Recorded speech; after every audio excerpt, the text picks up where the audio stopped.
একজন সাহাবার জীবনী শোনাবো আপনাদেরকে। আব্দুর রহমান ইবনে আউফ রাদিয়াল্লাহু তাআলা আনহু। 10 জন জান্নাতের দুনিয়াতে বসে যে 10 জন সাহাবা জান্নাতের সুসংবাদ পেয়েছেন তাদের মধ্যে একজন, আলহামদুলিল্লাহ বলেন। আব্দুর রহমান ইবনে আউফ রাদিয়াল্লাহু তাআলা আনহু প্রথম 8 জন মক্কায় যারা কালিমা পড়ে মুসলমান হয়েছে তাদের একজন। তার স্ট্যাটাসটাকে জেনে নেন। তো তিনি যখন মক্কা থেকে হিজরত করে মদিনায় গেলেন, মনে রাখবেন মক্কা থেকে যে সাহাবার বাড়ি ঘর ছেড়ে হিজরত করেছে তাদেরকে বলে মহাজির, মানে হিজরতকারী সাহাবা। আর মদিনাতে যে সমস্ত সাহাবারা তাদেরকে রিসিভ করেছেন তাদেরকে বলে আল আনসার, মানে সাহায্যকারী সাহাবা। তো যারাই হিজরত করে মক্কা থেকে মদিনায় যেত, বিষ্ণু ইসা ইসলাম মদিনার কোন সাহাবীর সাথে তার ভাই পাতিয়ে দিতেন, আল মুআখাত, ব্রাদারহুড করে দিতেন, দায়িত্ব দিতেন যে তুমি এই সাহাবীকে দেখবে। তো আব্দুর রহমান ইবনে আউফ রাদিয়াল্লাহু তাআলা আনহু যখন হিজরত করে গেলেন, তার দেখভাল করার জন্য যে সাহাবীর দায়িত্ব পড়ল তার নাম হচ্ছে সাআদ ইবনে রাবিয়া, আনসারী সাহাবী রাদিয়াল্লাহু তাআলা আনহু। বিষ্ণু বললেন, সাআদ, আব্দুর রহমান ইবনে আউফ তোমার ভাই, ভাই বানিয়ে দিলেন। কি বানিয়ে দিলেন? তুমি তাকে টেক কেয়ার করবে, সে হবে তোমার মেহমান। সুবহানাল্লাহ। সাআদ ইবনে রাবিয়া রাদিয়াল্লাহু তাআলা আনহু তিনি আব্দুর রহমান ইবনে আউফকে ডেকে নিয়ে গেলেন, ঘরে নিয়ে গেলেন মেহমানকে, এবং বললেন, ইয়া সাআদ ইন্নী আকসারুল আনসারি মালান। হে সাআদ, তুমি চিন্তা করো না, তুমি মনে করো না যে তোমার ভরণ পোষণ দিতে আমার কষ্ট হবে। আমি মদিনার সবচাইতে বড় বিজনেস ম্যাগনেট, সবচাইতে বড় বিজনেস ম্যাগনেট আমি। No tension, don't worry about ইট।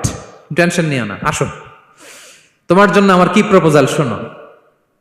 ফাআকসিমু লাকা নিসফা মালি, আমার যত সম্পদ আছে আমি অর্ধেক তোমার দিয়ে দিব। সুবহানাল্লাহ। এত আসতে আপনার বাড়িতে কেউ মেহমান হলে করতে পারবেন এরকম? আল্লাহ, কেমন প্রেরণার বাতিঘর তারা। ফাআকসিমু নিসফা মালি, হে আব্দুর রহমান ইবনে আউফ, আমার অর্ধেক সম্পদ তোমারে দিয়ে দিব। এখানেই শেষ না, এরপর বলতে লাগলেন, আমার অনেকগুলো স্ত্রী আছে, তুমি কোথায় যে মেয়ে খুঁজবা, প্রস্তাব দিবা, এত ঝামেলার দরকার নাই।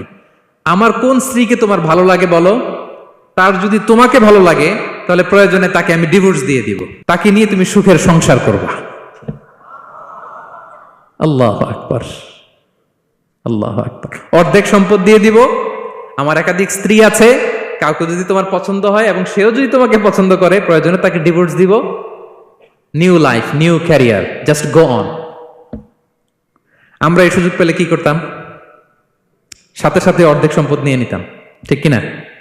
আব্দুর রহমান ইবনে আউফ প্রেরণার বাতিঘর। উনি কি করলেন? উনি বললেন, লা হাজাতা লি ফি যালিক, আমার ভাই তুমি যে বলছো এ সাআদ ইবনে রবি, তুমি যে এত চমৎকার প্রপোজাল দিয়েছো এতেই আমি খুশি, তোমার কোনো কিছুর আমার দরকার নাই। বারাকাল্লাহু লাকা ফি আহলিকা ওয়া মালিক, আল্লাহ তোমার সম্পদে বরকত দেখ, আল্লাহ তোমার পরিবারেও বরকত দেখ। তবে একটা কষ্ট করতে হবে, সেটা কি? আব্দুর রহমান ইবনে আউফ বললেন, দুল্লানি ইলা সুক, just show me the way to market. মদিনার বাজারটা কোথায় এটা একটু দেখায় দাও। আমি নতুন মানুষ, পথঘাট চিনি না। দুল্লানি ইলা সুক, just show me the way to market of Medina. মদিনার বাজারটা কোন রাস্তা একটু দেখায় দাও। আল্লাহু আকবার। সাআদ ইবনে রবি বললেন, এই তো মদিনার বাজার। উনি যে কিছু ঘি কিনলেন, পনির কিনলেন, কিনে বিক্রি করলেন, প্রফিট করলেন। ওই প্রফিট দিয়ে আরো বেশি করে কিনলেন, আবার বিক্রি করলেন, প্রফিট, আবার বিক্রি করলেন, প্রফিট। এই কেনা বেচা করতে করতে 1-2 মাসের মধ্যে উনি মদিনার one of the biggest business magnate হয়ে গেলেন। আল্লাহু আকবার। কি হাড় ভাঙ্গা পরিশ্রমই না তারা করেছেন। একেবারে রেডি ক্যারিয়ার ছিল, গেলাম সবচেয়ে বড় বিজনেসম্যানের অর্ধেক সম্পত্তি পেয়ে গেলাম। He didn't accept the ready career, rather he made his own path with his own endeavor.